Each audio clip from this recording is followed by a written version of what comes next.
Hello friends, இன்றைக்கி நம்ம அவல் கொழுக்கட்டையும் சுக்கு காப்பியும் சாப்பிட போகிறோம். என்னடா அவனுங்க இடியாப்பத்துக்கு தக்காளி சட்னியா அப்படின்னு தோணுதா?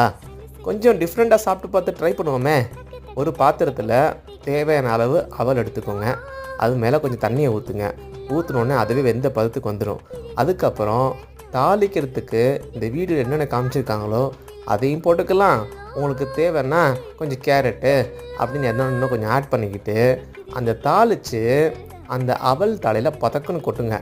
கொட்டினதுக்கப்புறம் ஒரு கிண்டிட்டு என்ன பண்ணாங்க தெரியுமா, அப்படியே அமுக்கி என்கிட்ட கொடுத்தாங்க. சாப்பிட்டு பார்த்தேங்க, இந்த பருப்பு கருக்கு முறுக்குன்னு வாயில் பட்டுச்சு. என்னம்மா இதை வேக வைக்கிறதுக்கு உங்களுக்கு கஷ்டமாக இருக்கா அப்படின்னு கேட்டேன். உடனே இம்மிடியேட்டாக வேக வச்சு கொடுத்தாங்க. எடுத்து சாப்பிட்டேன். செம்ம டேஸ்ட்டு. அதோட கடைசியாக சுக்கு காப்பி சாப்பிட்டேன். நல்லா இருந்துச்சு. நீங்களும் வீட்டில் ட்ரை பண்ணுங்கள். பாய். Subscribe please.